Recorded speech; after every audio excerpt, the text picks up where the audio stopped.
15 شعبان کی رات، یہ جو رات ہے، اس رات کے حوالے سے مسلمانوں میں بہت ساری چیزیں مشہور ہو گئی ہیں، جس کی بنیاد جب کیا ہوتا ہے، بہت آگے بڑھ گئی ہے یہ قوم، معاملات ہی ایسے ہیں نا۔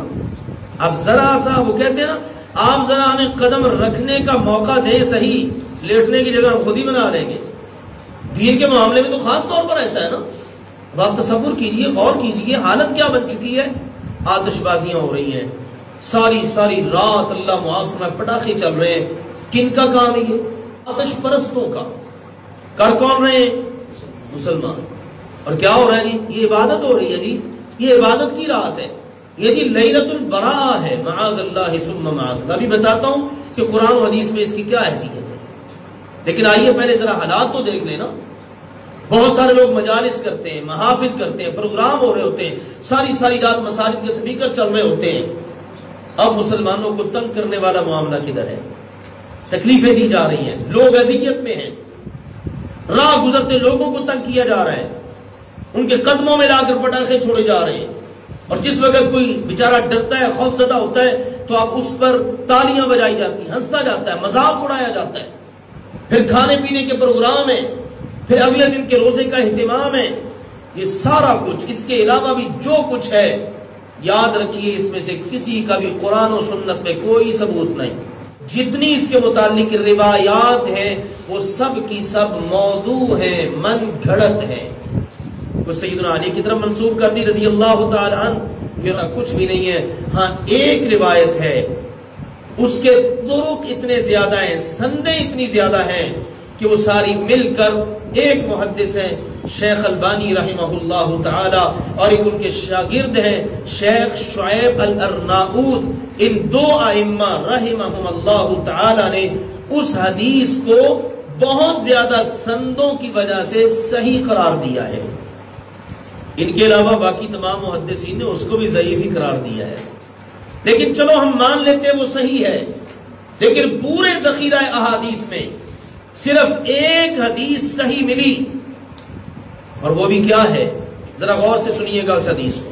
وہ یہ ہے، اللہ سبحانہ و تعالی کے بارے میں رسول اللہ صلی اللہ علیہ وسلم نے فرمایا، یطلع اللہ تبارک و تعالی الی خلقہ لیلۃ النصف من شعبان۔ یہ جو شعبان کی درمیان والی رات ہے نا، 15 شعبان کی، اللہ تبارک و تعالی اپنی ساری مخلوق پر ایک نظر رحمت دوڑاتا ہے، اپنی نظر رحمت سے اللہ دیکھتا ہے۔ پھر کیا ہوتا ہے؟ فَيَغْفِرُ لِجَمِيعِ خَلْقِهِ إِلَّا لِمُشْرِكٍ أَوْ مُشَاحِنٍ۔ اللہ ساری مخلوق کو معاف کر دیتا ہے، صرف 2 بدنصیب ہیں جن کی معافی اور بخشش نہیں ہوتی، ایک شرک کرنے والا، دوسرا دل میں کینہ رکھنے والا۔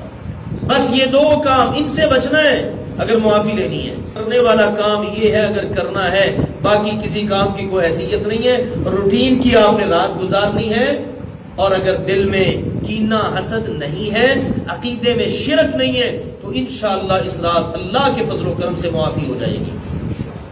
اور اگر آپ سارا کچھ کرتے رہیں، خرچے بھی بڑے کریں، بڑی بڑی نیازیں دے رہے ہیں، آپ حلوے مانڈے چل رہے ہیں جناب، بہت کچھ ہو رہا ہے، اور ساری رات جا کر عبادت کر رہے ہیں، عقیدے میں شرک ہے،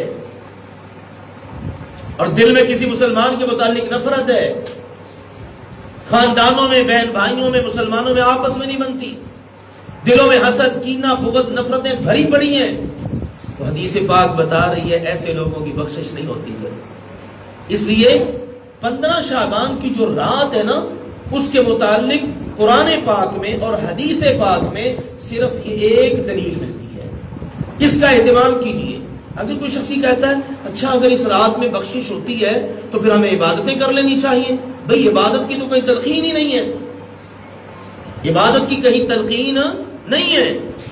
جس اللہ نے، جس رسول نے ہمیں یہ بتا دیا ہے کہ بھی رمضان کے آخری عشرے کی تاخ راتوں میں ایک رات ہے، اس کو تلاش کرو، وہ کون سی رات ہے؟ لیلۃ القدر۔ اور اس کے بارے میں سب کچھ بتایا ہے نا، سب کچھ بتایا ہے نا اس کے بارے میں، یہ دعا پڑھنی ہے، یوں عبادتیں کرنی ہیں، یوں اللہ تعالیٰ کی طرف سے رحمتوں کا نزول ہوتا ہے، یوں فرشتے کو سب کچھ بتایا گیا ہے، تو اگر اس رات کی بھی کوئی اہمیت ہوتی تو اس کے بارے میں بھی تو کچھ بتایا جاتا نا، اس کے بارے میں بھی بتایا جاتا کہ چلو بھی اس رات میں سب کی بخشش ہوتی ہے سوائے مشرک کے اور دل میں کینہ رکھنے والے کے، تم یہ عبادت کرو، تم اتنے نفل پڑھو، تم یہ کرو وہ کرو، کچھ بھی نہیں ہے ایسا، لہذا یہ ہے کام کرنے والا۔ اب بعض لوگ کہتے ہیں یہ بڑی مبارک رات ہے، یہ بڑی مبارک رات، ابھی کوئی دلیل؟ کہتے ہیں دیکھو نا سورۃ الدخان میں انا انزلناہ فی لیلۃ مبارکہ، یقیناً ہم نے اس قرآن کو بابرکت رات میں اتارا ہے۔ اللہ نے کس کو اتارا ہے مبارک رات میں؟ قرآن کو، اور بتا رہا ہے قرآن ہی کس مہینے میں اترا ہے قرآن؟ شہر رمضان الذی انزل فیہ القرآن، قرآن اللہ کی طرف سے اترا ہے رمضان کے مہینے میں۔ تو معلوم یہ ہوا وہ جو مبارک رات ہے نا وہ شعبان میں نہیں ہے، وہ کس میں ہے؟ رمضان میں۔ ایک مسئلہ حل ہوا۔ اب قرآن ہی بتا رہا ہے وہ کون سی رات ہے؟ انا انزلناہ فی لیلۃ القدر، ہم نے اس قرآن کو قدر والی رات میں اتارا ہے۔ کون سی وہ رات ہے؟ لیلۃ القدر خیر من الف شہر، وہ ایک رات ہی 1000 مہینوں سے بہتر ہے۔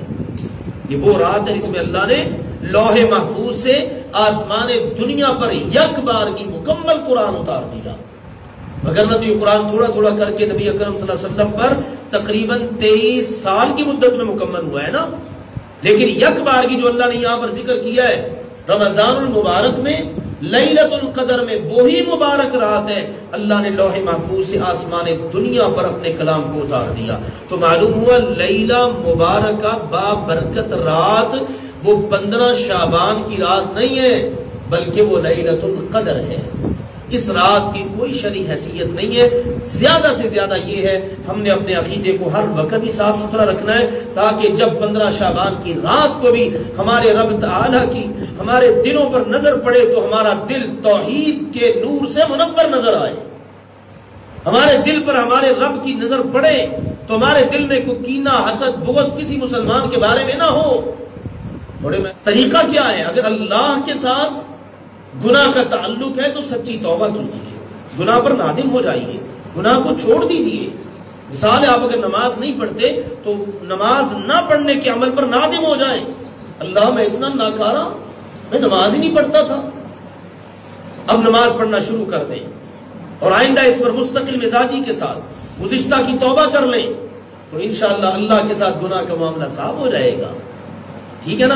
جو بندہ گناہ کرتا ہے نا وہ در حقیقت قرآن و سنت کے دلائل یہ بتاتے ہیں وہ اللہ کے بارے میں اپنے دل کو صاف نہیں رکھتا۔ بندوں کے ساتھ معاملہ ہے گناہ کا تو بندوں کے ساتھ معاملات کو صاف کرے، کسی کے ساتھ زیادتی کی ہے، کسی کا حق دبایا ہے، کسی پر ظلم کیا ہے، کسی کا مال ہتھیایا ہے، کسی کا دینا تھا نہیں دیا، کوئی بھی ایون کے معاملہ ہے اس کو اس کے ساتھ مل کر صاف کرے، دل کے اندر کینہ نہ ہو، حسد نہ ہو، بغض نہ ہو، نفرت نہ ہو، میل کچیل نہ ہو، غصہ نہ ہو، دل پر گناہوں کا زنگ نہ لگا ہوا ہو۔ تو حدیث پاک بتا رہی ہے جب یہ عمل آپ کرو گے نا تو اللہ کی نظر رحمت پڑے گی، بیڑا انشاءاللہ پار ہو جائے گا۔ اللہ ذوالجلال والاکرام ہم سب کو قرآن و سنت کا فہم عطا فرمائے، اللہ عمل کرنے کی توفیق عطا فرمائے، حق بات اللہ تعالی ہمارے دلوں میں اتار دے اور اس کے مطابق اللہ عمل کرنے کی توفیق عطا فرمائے، آمین۔ وآخر دعوانا ان الحمد للہ رب العالمین۔